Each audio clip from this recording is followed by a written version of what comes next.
Selamat pagi, Assalamualaikum warahmatullahi wabarakatuh. Berjumpa kembali dengan Budi Rajo di Parban Budi Rajo. Kita selalu mulai dengan ngabe dulu.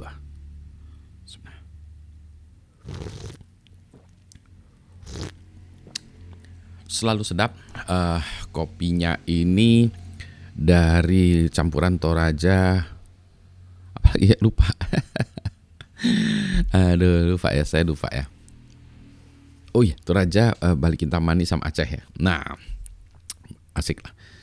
Anyway, kemarin saya ikut ya membuka di acara Bandung Youngpreneurship Recap 2025. Jadi ini acaranya adalah entrepreneurship di Bandung ya. Youngpreneur itu maksudnya anak-anak muda. Terus recap tuh mundur 9 tahun ke belakang. Jadi ceritanya ini dikelola oleh BIM ya. Movement dari anak-anak muda di Bandung yang terkait dengan entrepreneurship. Keren lah. 9 tahun yang lalu ini dimulai. Nah ini sekarang masih berjalan. Nah saya cerita tentang challenges lah ya, what lies ahead itu. Dan mundur sedikit ke belakang. Saya ngeliat juga ya ada beberapa video, misalnya beberapa hari yang lalu tuh terkait dengan Stanford Centennial, pokoknya acara 100 tahun pendidikan di Stanford University. Hebat juga, udah 100 tahun ya mereka. Sebenarnya kalau kita lihat 100 tahun ya, kalau ITB pun sebetulnya 1920 ya, berarti udah 100 tahun sebetulnya ya. Ya itu ya. Anyway, yang menarik bagi saya itu kalau melihat gini ya, melihat anak-anak muda di Bandung ini bagus-bagus. Dan juga saya belum pernah lihat yang lain-lain ya. Saya ke Jogja juga belum roadshow banyak misalnya. Yang menarik adalah point of view ya, POV. Point of view dari anak-anak muda itu memang biasanya masih lokal. Namanya juga anak muda, belum banyak jalan-jalannya ke luar negeri, belum banyak bertarung di luar negeri, sehingga point of view-nya itu masih lokal. Sehingga masalah-masalah yang dipecahkannya itu adalah masalah yang masih kerangkanya itu lokal, pemikirannya itu masih lokal. Yang mana tuh bagus juga, karena memang harusnya memecahkan masalah itu masalah lokal. Ngapain juga kita memecahkan masalah di Rusia misalnya gitu ya. Ya masalah-masalah lokal yang ingin kita pecahkan. Tetapi kacamatanya itu biasanya yang berhenti di situ, yang menurut saya itu. Padahal kita harusnya sedikit lagi mengglobal bahwa kita menjadi bagian dari komunitas dunia, ya, gitu ya. We are part of the world community, humanity in general, gitu. Jadi harusnya bagian dari dunia. Nah, yang saya ceritakan sebentar, saya lihat materi saya ya, sebentar saya cek dulu materi saya masih ada nggak ya? Ada materinya, sebentar ya. Ini materinya, jadi sebenarnya saya ngarang materinya. Kemudian setelah saya selesaikan, saya minta tolong notebook LM ya, punyanya Google, untuk membuatnya menjadi lebih cakep gitu ya. Jadi poin-poinnya udah saya sampaikan ini, terus nanti saya minta tolong quickly ya, dengan cepat. Nah ini ceritanya gitu. Jadi cerita tentang our 9-year journey, itu ya cerita tentang itu. The last 9 years have tested us all. Jadi memang ini menjadi masalah ya, karena 9 tahun belakangan ini memang banyak challenges yang terjadi di Bandung dan tentu saja di dunia ya. Ada macam-macam. Misalnya nih, ada kita melewati a perfect storm of adversity. Luar biasa ini ya kehancurannya. Sebentar saya minum dulu sebentar. Sebentar, ini kayaknya saya mau lihat ya, kan ini mekanismenya ada nggak ya? Presenter overlay. Saya mau tambah presenter overlay. Nah, ini dia. Asik nih ada presenter overlay-nya. Jadi saya bisa cerita. Sebentar. Saya geser lagi nih ya, biar saya bisa cerita lebih bagus. Nah, gitu ya. Jadi kita mengalami pandemik ya.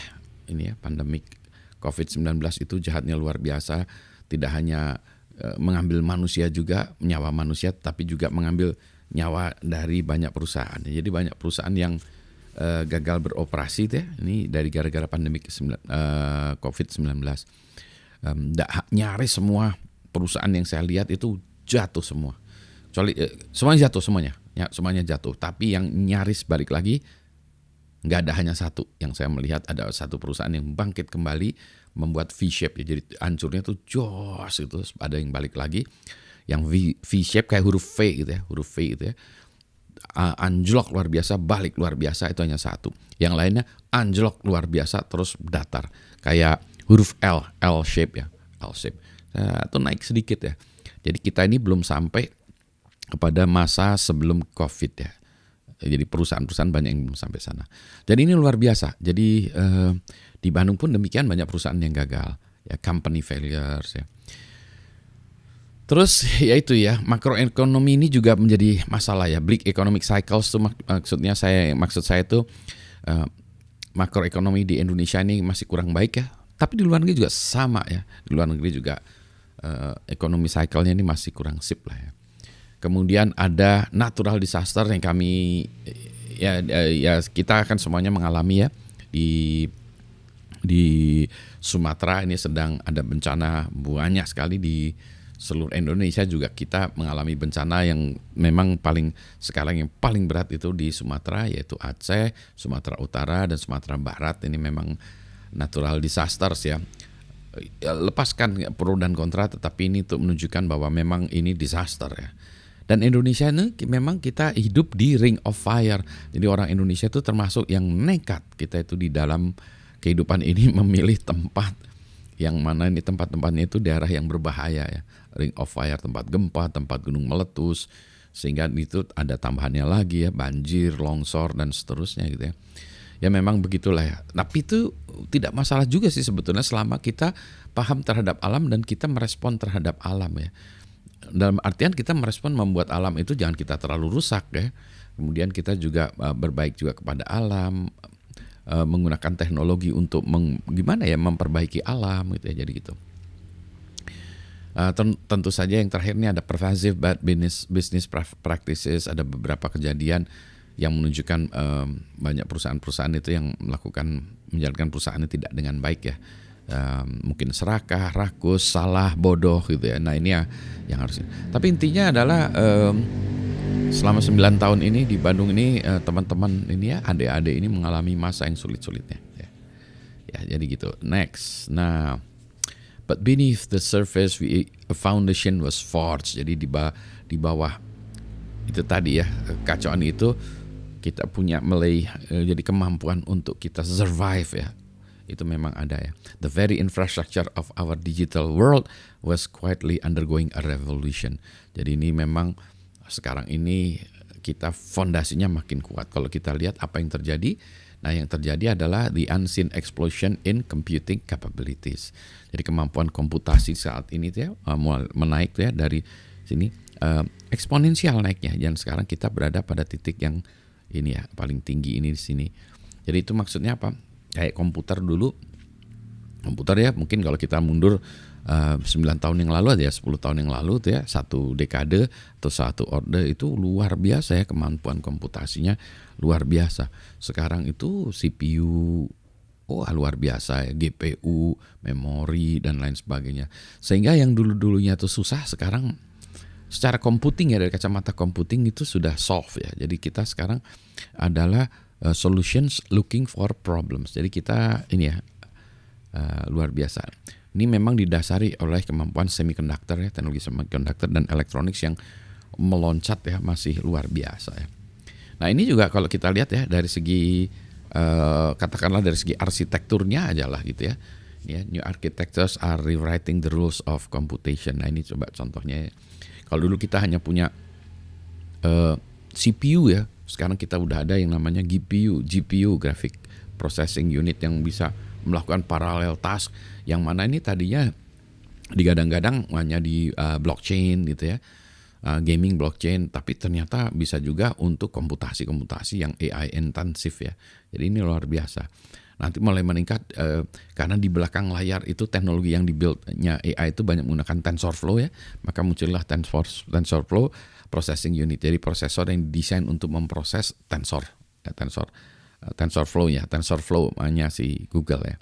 Kemudian mulai masuk lagi yang lebih spesifik lagi, NPU ya, Neural Processing Unit, gabung-gabungan dari situ. Tapi anyway, ini untuk menunjukkan bahwa ini yang harus kita pelajari lagi ya. arsitekturnya saya sendiri belum mempelajari lebih lanjut untuk arsitektur ya, di kacamata arsitektur tentang ini gitu. Itu kalau komputasinya ya, di sisi jaringan itu makin kencang. Ya kalau kita lihat ya, dulu hanya 3G, 4G, sekarang sudah 5G, next is coming 6G ya, akan terus menjadi lebih hebat ya. Tetapi memang coverage di Indonesia itu masih masalah karena kita negaranya pulau jauh-jauhan gitu ya. Jadi digital divide it's still real. Indonesia masih kenyataan ya. Senjangan digital itu di Indonesia masih kenyataan. Susah mendapatkan koneksi internet yang kencang, stabil ya. Kita kalau di dalam skala ASEAN pun kita posisinya masih rendah ya, di bawah. Mungkin mendekati Laos lah ya. Menyedihkan masih, tapi berarti ini ada opportunity for improvement ya. Jadi memang begitu. Kalau kapasitas dari disk itu wah luar biasa. Sekarang masif. Kalau dulu kita hard disk tuh terbatas ya. Kalau sekarang ya seperti tidak terbatas. Kita bisa punya hard disk di cloud misalnya, luar biasa. Jadi tadi ya, computingnya hebat, networkingnya hebat, disknya hebat ya. Meskipun katanya tahun depan ini harga RAM akan naik secara drastik ya. Nanti itu ceritanya yang beda ya. Tapi ini intinya apa? Intinya computing power di dunia ini menjadi semakin hebat. Nah itu tadi ya, foundation tadi dia memungkinkan kita bisa punya opportunities yang baru ya. This bedrock unlocks a new horizon of possibility. Jadi semua ya. Jadi lihatlah ya. Jadi kita apa yang ini macam-macam ya. Kalau kita lihat nih yang saya ambil aja ya, emerging technologies yang sudah siap saat ini gitu ya. Ada AI ya. Yang nggak perlu saya bahas lagi. Internet of Things ini mesti saya bahas kembali. Kenapa ini penting ya sekarang? Karena hubungan antara manusia dengan dunia ini, jembatannya itu dengan IoT ini. Dan ini devicesnya mulai banyak ya. Dan saya udah banyak cerita tentang frugal IoT gitu ya. Nah yang belum saya explore cuma 2 nih, 3D printing. Teman-teman sudah mulai explore 3D printing. Saya belum. Ada seorang profesor dari MIT waktu itu datang. Dia bilang gini. Dia nanya nih, kalian yang di rumah punya 3D printer siapa aja? Nggak ada yang ngacung ya waktu itu di acara itu, waktu itu di kampus. Yang punya printer di rumah siapa? Semuanya ngacung. Nah itulah dia. Nanti setiap orang di rumah akan punya 3D printer. Jadi 3D printer itu akan pervasif ya, akan ada di mana-mana. Apa yang bisa kita lakukan dengan 3D printing ternyata banyak ya. Ceritanya juga menyusul. Contoh yang paling gampang tuh dia contohin gini. Misalnya kita lagi naik sepeda. Di tengah jalan, aduh ini ada baut atau mur yang kendor gitu ya. Saya butuh alat untuk ngencenginnya gitu.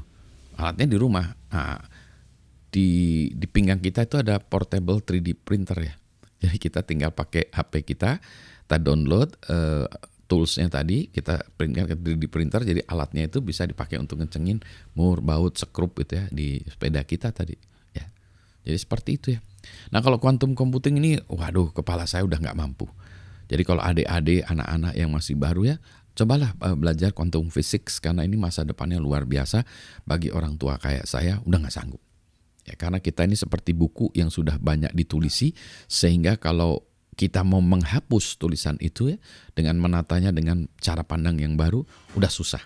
Lebih baik pakai buku yang masih baru, kita tuliskan ya, kita tulisi dengan ilmu-ilmu yang baru. Itulah kalian yang masih muda, yang masih bukunya masih polos tuh, wah ini quantum computing ke depannya luar biasa ya. Explore lah ya. Nah ada lagi ya yang menarik lagi ini sebentar ini. Nah jadi yang menjadi masalah itu adalah opportunity di sini tuh kebanyakan orang berpikirnya teknologi, tidak ya. Ini ada lagi strategi ya. Jadi gimana ya?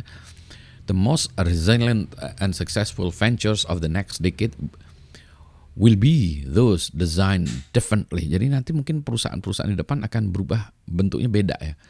They won't just endure volatility, but they will be engineered to thrive on it. Jadi mereka bukan hanya sekedar tahan terhadap itu ya, kegoncangan dan ketidakjelasan, tetapi justru malah mendapatkan keuntungan ya. Jadi gitu ya. Jadi nanti ada opportunity banyak ya. Businesses, rules, and strategies that benefit from volatility, uncertainty, and stress. Jadi nanti ke depannya ini ada bisnis-bisnis yang terkait dengan itu. Nah, yang saya cerita tadi ya, di Indonesia ini kan daerahnya kebencanaan ya. Jadi bisnis-bisnis ke depan itu adalah bisnis-bisnis yang terkait dengan kebencanaan. Ini kalau nggak salah dibahas di bukunya Taleb ya, Anti-Fragile nih, kayaknya saya harus buka tuh buku itu ya untuk menjelaskan lagi tentang ini gitu ya. Jadi cobalah ya lihat bisnis-bisnis yang terkait dengan ini ya. Gitu. Jadi di akhir saya mengatakan bahwa from chaos there are opportunities. Jadi dari chaos ini banyak opportunities ya. Demikianlah ya, sebentar. Ini saya balik lagi. Presenter overlay-nya kita matikan dulu. Transisi balik lagi. Demikianlah yang saya ceritakan. Mudah-mudahan gak kelamaan. Selamat pagi. Assalamualaikum warahmatullahi wabarakatuh. Karena saya mau menghabiskan kopi saya. Sehat semuanya ya.